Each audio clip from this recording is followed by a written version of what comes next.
Waluigi! Hello, I'm a Zach main in Plat 4 and he's easily my most played champion as well as my favorite. I might not be as highly ranked as other creators, but I promise you're gonna learn something here, so stick around. Zach is a late game AP tank diver, so your goal is to scale safely into the mid game and play around your team, often giving the kills. His defining features are his massive jump, huge team fight potential, and the ability to pick up blobs to heal. I play tank Zach, so I'll touch on full AP builds, but I'm not going to spend much time on it. If you like League of Legends or love to hate it, like and subscribe for future videos. Zach has the ability to clear pretty much however he wants. Start at either buff or even the lesser camps if you have no leash. Zach does best starting at red buff, so when he gets to blue and Gromp, he can do them together at level 3. But he is susceptible to early invades by just about any other jungler due to his weak early game and low dueling power. It can be better to mix up your pathing if you're expecting an invade or you're looking to end up at the opposite scuttle. Doing red, raptors, wolves, blue plus Gromp into crab will get you a timely level 4 before bot lane hits level 3. Unless there's an obvious opportunity, I recommend doing a 5 camp clear into scuttle for level 4, as that's when your E will have a decent amount of range to get into lanes effectively. I also recommend not ganking until at least level 3, because his ganks are weak without both his Q and E together, and if you reveal yourself, it's very easy for the enemy jungler to steal your camps, which could be a huge problem. It's usually not worth the risk. Zach is one of the best gankers in the game because of the many angles he can take and be on top of a laner with ease at any second, at least once he gets 2 or 3 points into his E. His passive makes him a great tower diver on top of all that. He's also a great counter ganker with his AoE, CC, and ability to join from afar. By the way, your ganks don't always have to start with your E. If the enemy is overextended, sometimes you can simply walk up, start with your Q, and use E when they try to escape. For his runes, take Resolve Primary with Aftershock, Font of Life, Conditioning, and Revitalize. It doesn't really make sense to do anything else unless you're going AP, but I'll get back to that. Zach is required to be on top of enemies to do his job, which is why he should be a tank. You have options when it comes to secondary runes, and what it comes down to is preference and what mythic item and boots do you plan to buy this game. In other words, where you plan to get your tenacity from. Go sorcery for Transcendence and Gathering Storm if you want even more scaling into the mid and late game. Zach's large AP scalings will make great use of the ability power, and he's only limited by his cooldowns, so reduction is always strong on him. The downside to sorcery is that you have to make it to mid game to get value out of them. Once you get to higher elo, games get shorter as players push their leads harder. Inspiration with magical footwear and cosmic insight is viable and most popular right now. Zach doesn't need boots early because of his E, and insight will give flash and smite a shorter cooldown, and Zach can do a lot with flash. You can also swap out Cosmic Insight for approach velocity if there's a lot of mobility on the other team. You can take Precision with Triumph and Legend Tenacity. You might like this page more if you want to go Ionian boots and won't be buying Sunfire. What it comes down to is preference and playstyle. No secondary runes here are significantly better than the others. The go-to stats are Ability Haste, Armor, and HP. If you're against heavy AD or AP, or a strong early jungler, consider swapping the HP out for resistance. If you want to play AP Zach, change your primary runes to Dark Harvest, Cheap Shot, Eyeball Collection, and Ravenous Hunter. You have insane potential to pick off unsuspecting enemies with this build. Take your preference in secondary runes and throw in a bit of damage. Items on Zach are fairly simple. You want to build tanky, focusing primarily on HP. Start Hailblade, Refillable Potion, and the Warding Trinket. Place your ward and recall for the Oracle Lens. On your first back, you're looking for a Dark Seal and a Ruby or two, and you should have money for a Control Ward. Dark Seal is cost efficient, Zach has decent AP ratios, and you rarely die, so it's easy to stack up. Your mythic should almost always be Frostfire. Sunfire has a place if the enemy team has a ton of CC though. Neither item synergizes that well with you because you focus on abilities rather than autos, and the slow isn't terribly necessary. but the cheaper item will get you to a power spike sooner. Frostfire's passive also provides a little extra HP, which is always nice for Zac. As for boots, Ionian is really strong, but get Mercs if you still need tenacity, or Steel Caps if the other team has heavy auto attackers. For some reason, Steel Caps are really popular despite being pretty situational. I rarely get these, Randuin's and Thornmail can deal with auto attackers well, and the other boots serve him better. From here, it's situational. Thornmail is great on any tank right now with its Grievous Wounds, especially with all the healing items, and for anti-auto attack. I buy this early often. You can also just buy Bramble Vest and work on something else if necessary. Randuin's is something you typically buy after Thorns, if at all. The Rock Solid passive gets stronger the more armor and HP you have. If there's several enemies building crit, consider buying this sooner than later. Abyssal is usually the way to go for MR items because of its large 15% damage increase, which should be constantly on with how much CC Zac provides. Spirit Visage also synergizes well, but everyone has easy access to Grievous Wounds and are very compelled to buy it when so many items provide healing. If your enemies aren't buying Grievous, which will happen more often in low elo, or you have a team that provides heals and shields to you as well, then this item could be considered before Abyssal. Warmogs goes great on Zac, causing him to heal more and do more damage. It's a great second item now that tank mythics provide resistances, and the passive kicks in at 1100 bonus HP now. In extended team fights, Zac doesn't have a problem disengaging, healing up with the passive, and jumping right back in. Anathema's Chains is the other HP item that screams Zac. If there's a strong enemy carry, build this straight away, it's very cheap. Keep in mind that it provides damage reduction, which does not apply to true damage. Gargoyles is great for late game team fights and to round out your build. The shield is stronger the more HP you have, and this item doesn't provide any. If you need to provide damage for your team or you want to build like a bruiser, Demonic Embrace is a great option. If you're very ahead, consider upgrading Dark Seal. I don't recommend Deadman's or Force of Nature. You get more value out of other items because you use your E for mobility. If you want to play AP Zac, try a build with High Burst with items like Night Harvester, Horizon Focus, and Rabadons.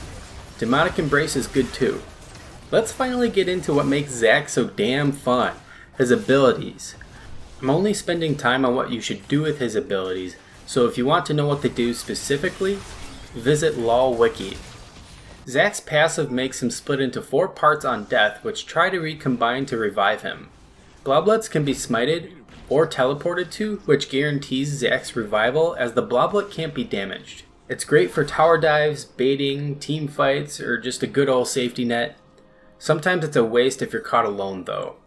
Zac's Q is a skill shot which pulls 2 units together after attacking another target. Q is an auto reset, so you can auto Q auto if you have no second target.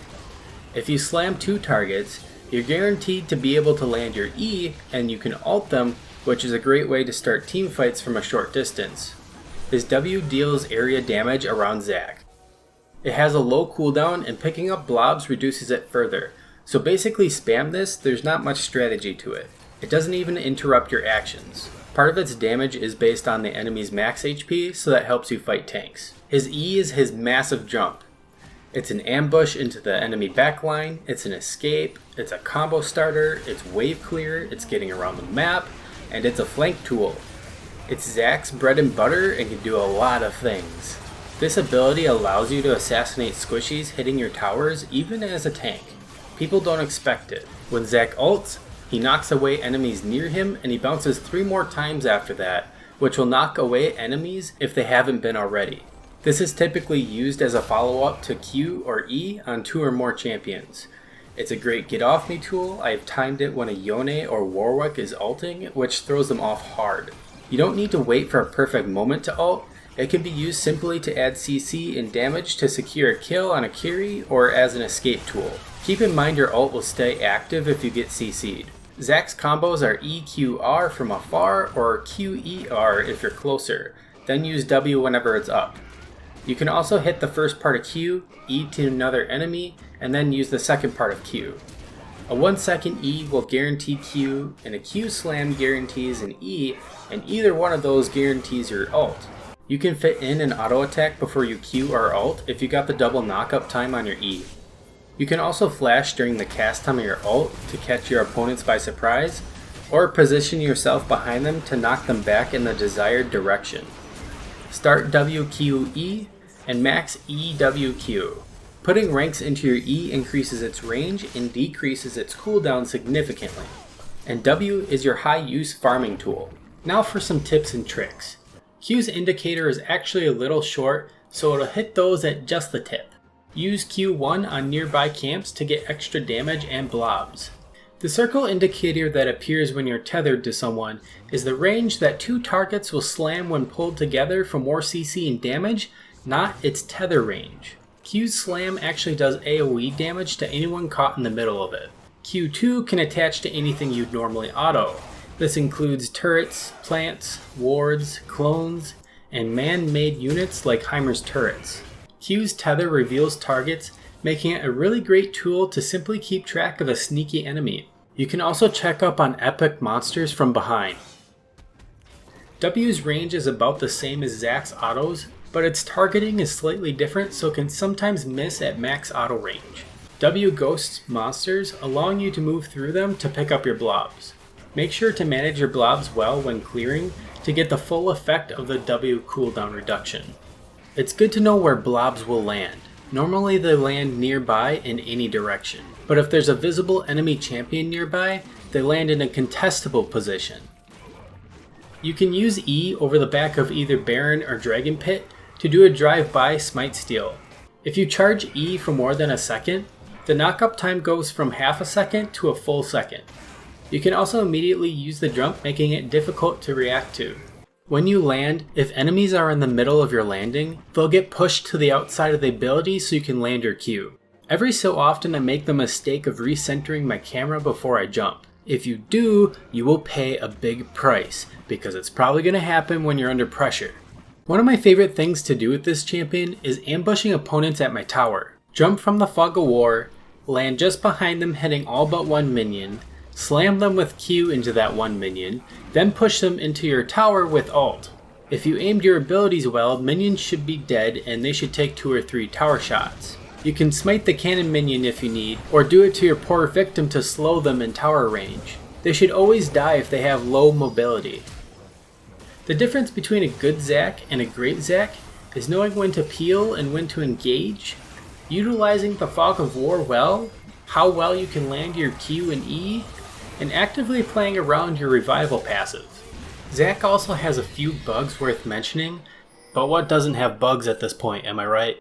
Rarely, when attempting to charge up your E, Zack will get stuck in the full charging animation, essentially stunning himself unable to do anything until it's over. The ability goes on full cooldown as soon as the charge starts and the indicator will be missing.